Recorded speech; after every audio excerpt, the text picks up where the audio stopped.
नमस्कार, हिमाचल समाचार में आपका स्वागत है। आज के मुख्य समाचार। मुख्यमंत्री ने अंतर्राष्ट्रीय कुल्लू दशहरा उत्सव के कर्टन रेजर कार्यक्रम का शुभारंभ कर उत्सव का ब्रोशर किया जारी। 24 अक्टूबर से आरंभ उत्सव के दौरान 19 देशों के प्रतिभागी लेंगे भाग। कुल्लू विधानसभा क्षेत्र में जनता को समर्पित की 12 करोड़ रुपए की विकासात्मक परियोजनाएं। मुख्यमंत्री ने कहा, स्वेच्छा से मदद में निहित होता है स्वयं तथा समस्त समाज का भला। आपदा राहत कोष और मुख्यमंत्री राहत कोष में अंशदान। प्रदेश सरकार सुगम और सुलभ परिवहन के साथ साथ पर्यावरण अनुकूल परिवहन की सुविधा प्रदान करने के लिए तत्परता के साथ कर रही कार्य। और अब समाचार विस्तार से। मुख्यमंत्री ठाकुर सुखविंदर सिंह सुक्खू ने इस वर्ष 24 से 30 अक्टूबर 2023 तक आयोजित किए जा रहे अंतर्राष्ट्रीय कुल्लू दशहरा उत्सव के पूर्वावलोकन कर्टन रेजर कार्यक्रम का शुभारंभ कर इसका ब्रोशर जारी किया। आज शिमला में राज्य स्तरीय कुल्लू दशहरा समिति की बैठक की अध्यक्षता करते हुए मुख्यमंत्री ने कहा कि ये उत्सव इस क्षेत्र में पर्यटन को बढ़ावा देने में एक महत्वपूर्ण कदम साबित होगा। मुख्यमंत्री ने अधिकारियों को उत्सव के लिए क्षेत्र में निर्बाध परिवहन सुविधा सुनिश्चित करने के दृष्टिगत मंडी मनाली राष्ट्रीय राजमार्ग का मुरम्मत कार्य युद्ध स्तर पर पूरा करने के निर्देश दिए। उन्होंने कहा कि बरसात के दौरान प्रदेश विशेषकर कुल्लू जिले में पर्यटन क्षेत्र पूरी तरह से प्रभावित हुआ है। इसके बावजूद आपदा के दौरान जिला प्रशासन, विभिन्न विभागों, संगठनों एवं लोगों द्वारा राहत एवं पुनर्वास कार्यों के लिए दिया गया योगदान प्रशंसनीय है। उन्होंने कहा कि हिमाचल एक बार फिर पर्यटकों का स्वागत करने के लिए पूरी तरह से तैयार है और आगामी कुल्लू दशहरा उत्सव इस संबंध में एक मील का पत्थर साबित होगा।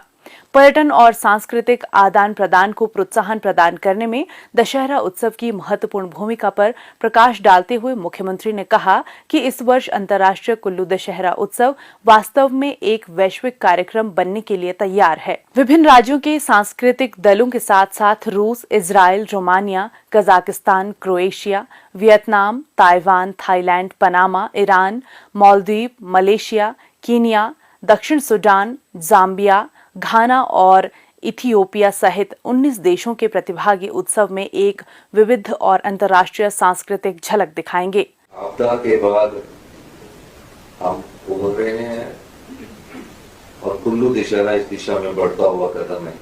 कुल्लू दशहरे के बाद जो हमारा टूरिज्म थोड़ा कमजोर बढ़ गया था इस आपदा के कारण, हम उसमें उभरते हुए और आगे बढ़ेंगे। और हमने सभी पर्यटकों से ये भी अनुरोध किया है कि अब मौसम साफ है, सभी प्रकार के पर्यटक उसमें आ सकते हैं। और इस बार के कुल्लू दशहरे में सबसे बड़ी बात ये है, पहली बार 20 के करीब भारी देश, दूसरे देश इसमें पार्टिसिपेट कर रहे हैं।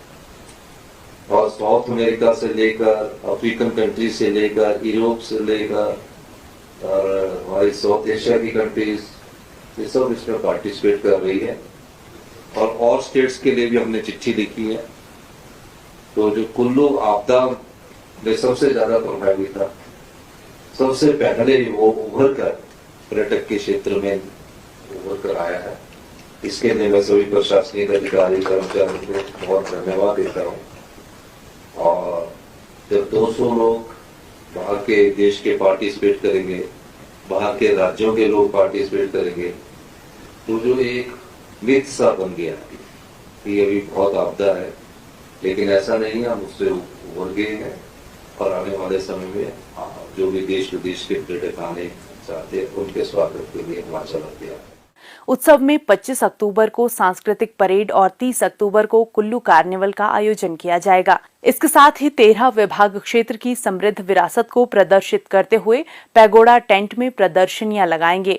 मुख्यमंत्री ने सभी प्रतिभागियों और उपस्थित लोगों की सुरक्षा सुनिश्चित करने के लिए पर्याप्त सुरक्षा इंतजाम सुनिश्चित करने के निर्देश दिए। इसके अलावा उन्होंने सांस्कृतिक एवं लोक परंपराओं को संरक्षित करने के लिए उत्सव के दौरान पारंपरिक खेलों और स्थानीय लोक कलाकारों को बढ़ावा देने के महत्व पर बल दिया। मेले और त्योहार राज्य की समृद्ध सांस्कृतिक विरासत को संरक्षित करने और इसके प्रचार प्रसार में महत्वपूर्ण भूमिका निभाते हैं। उन्होंने प्रदेश की सांस्कृतिक धरोहर के संरक्षण के लिए सरकार की प्रतिबद्धता को दोहराते हुए कहा कि कुल्लू दशहरा धार्मिक मान्यताओं और सांस्कृतिक मूल्यों का वैश्विक प्रतीक है। इस अवसर पर मुख्यमंत्री ने वर्चुअल माध्यम से कुल्लू विधानसभा क्षेत्र के लिए 12 करोड़ रुपए की कई विकासात्मक परियोजनाओं का उद्घाटन भी किया, जिसमें कुल्लू में 5 करोड़ 49 लाख रुपए की लागत से निर्मित 4 मंजिला बहुउद्देशीय उपायुक्त कार्यालय का भवन शामिल है। इस भवन में 2 सम्मेलन कक्ष सहित विभिन्न कमरे और पार्किंग की सुविधा भी उपलब्ध है। इसके अतिरिक्त मुख्यमंत्री ने ढालपुर में उभरती खेल प्रतिभाओं के लिए 3 करोड़ रुपए से निर्मित इंडोर बैडमिंटन हॉल का उद्घाटन तथा कुल्लू में 3 करोड़ 51 लाख रुपए की लागत से निर्मित महिला पुलिस स्टेशन भी जनता को समर्पित किया। प्रदेश में आपदा की इस घड़ी में सभी क्षेत्रों के लोगों ने आपदा पीड़ित परिवारों की सहायता के लिए योगदान दिया है। मुख्यमंत्री ठाकुर सुखविंदर सिंह सुक्खू तथा उनके परिवार ने इस उद्देश्य के लिए अपनी प्रतिबद्धता का प्रदर्शन किया है। मुख्यमंत्री ने अपनी निजी जमा पूंजी से 51 लाख रुपए की राशि आपदा राहत कोष 2023 में दान दी है। उनकी 88 वर्षीय माता श्रीमती संसार देवी ने भी 50,000 रुपए का अंशदान कर अपनी उदारता का परिचय दिया है। मुख्यमंत्री ने हाल ही में एक चर्चा के दौरान कहा कि स्कूल और कॉलेज के दिनों से ही जरूरतमंदों की मदद तथा दान उनके व्यक्तित्व का अभिन्न अंग रहा है। जब इस आपदा के दौरान छोटे बच्चों को अपने गुल्लक तोड़कर प्रभावितों के लिए अंशदान देते हुए देखा तो उनमें भी अपनी क्षमता के अनुरूप इसमें सहयोग करने का भाव जागा, क्योंकि दूसरों की मदद से हमें आत्मिक संतुष्टि प्राप्त होती है। मुख्यमंत्री ने कहा कि स्वेच्छा से किसी की मदद करना मनुष्य का जन्मजात गुण है और किसी का भला चाहने अथवा करने से स्वयं का तथा समस्त समाज का भी भला होता है। प्रदेश की समस्त जनता मेरा बड़ा परिवार है। उन्हें संकट की इस घड़ी में मदद की आवश्यकता है और ऐसे में आगे बढ़कर सभी की सहायता करना हमारा कर्तव्य है। उन्होंने कोविड-19 महामारी के दौरान दिए गए योगदान का स्मरण करने पर कहा कि ये कार्य बिना किसी श्रेय के केवल मात्र मानवता की सहायता के लिए किए गए हैं। उल्लेखनीय है कि मुख्यमंत्री बनने से पहले एक विधायक के रूप में भी ठाकुर सुखविंदर सिंह सुक्खू ने कोरोना महामारी से निपटने में अपना महत्वपूर्ण योगदान दिया है। उन्होंने अपने 1 वर्ष के वेतन के अलावा अपनी एफडी में से 11 लाख रुपए का अंशदान किया था। इस बरसात के दौरान प्रदेश में जान व माल का भारी नुकसान हुआ है। इस दौरान 441 व्यक्तियों की मृत्यु हुई है तथा सार्वजनिक व निजी संपत्ति को 12,000 करोड़ रुपए से अधिक का नुकसान हुआ है। लोगों की आजीविका, मूलभूत अधोसंरचना तथा पर्यटन गतिविधियों पर इस आपदा का भारी प्रभाव पड़ा है। इसके बावजूद इस दौरान प्रदेश के लोगों ने एकजुटता और साहस का परिचय दिया है, जो सराहनीय है।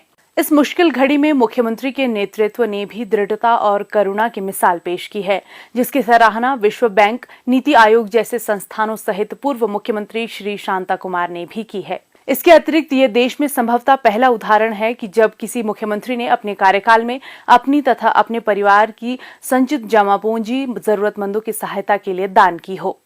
हिमाचल प्रदेश राज्य सहकारी बैंक के अध्यक्ष श्री देवेंद्र श्याम ने शनिवार को शिमला में मुख्यमंत्री ठाकुर सुखविंदर सिंह सुक्खू को आपदा राहत कोष के लिए अपनी बचत से 3 लाख रुपए का चेक प्रदान किया। जेबीटी एंड डीएलएड प्रशिक्षित बेरोजगार संघ के एक प्रतिनिधि मंडल ने मुख्यमंत्री को मुख्यमंत्री राहत कोष के लिए 51,000 रुपए का चेक भेंट किया। मुख्यमंत्री ने इस पुनीत कार्य के लिए आभार व्यक्त करते हुए कहा कि सभी क्षेत्रों के लोग उदारता पूर्वक अंशदान देने के लिए आगे आ रहे हैं, जो आपदा से प्रभावित परिवारों को राहत पहुंचाने में काफी मददगार साबित होगा। सरकार प्रदेश में सुगम और सुलभ परिवहन के साथ साथ पर्यावरण अनुकूल परिवहन की सुविधा प्रदान करने के लिए तत्परता के साथ कार्य कर रही है।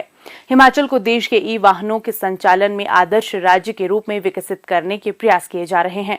ई वाहनों के संचालन के लिए प्रदेश में 6 ग्रीन कॉरिडोर घोषित किए गए हैं।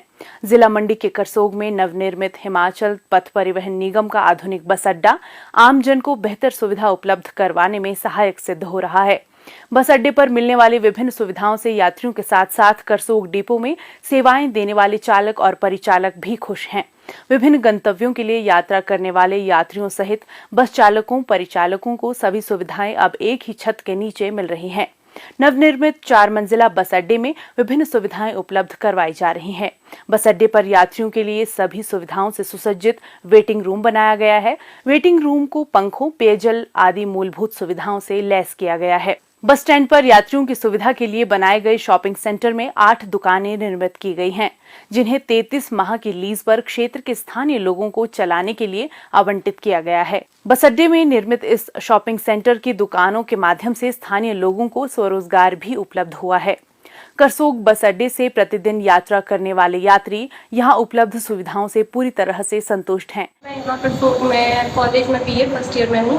मैं हर रोज़ यहाँ पे बस से आती हूँ। जैसे कि पहले यहाँ पे बिल्कुल भी फैसिलिटीज़ नहीं थी, जो ओल्ड बस स्टैंड था, लेकिन अब यहाँ पे बहुत अच्छी फैसिलिटीज़ है और प्रोवाइड भी यहाँ पे लोगों को बहुत अच्छे से चीज़ें कराई जाती है। जैसे पहले यहाँ पे वेटिंग रूम नहीं था और अब वेटिंग रूम है। यहाँ पे वॉशरूम्स भी अवेलेबल नहीं थे, लेकिन अब वो भी है। यहाँ पर पहले इस तरह का बस स्टैंड में सुविधा नहीं थी। जैसे आज यहाँ पर तक वेटिंग रूम है और बैठने की व्यवस्था ठीक है, शौचालय अच्छा है।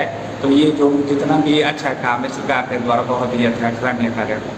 अभी जैसे कि हमारे यहाँ नया बस स्टैंड बना है, पहले हमारे पास पुराना बस स्टैंड था, वहाँ पर फैसिलिटी नहीं थी, रेस्टरूम की फैसिलिटी, शौचालय की फैसिलिटी नहीं थी।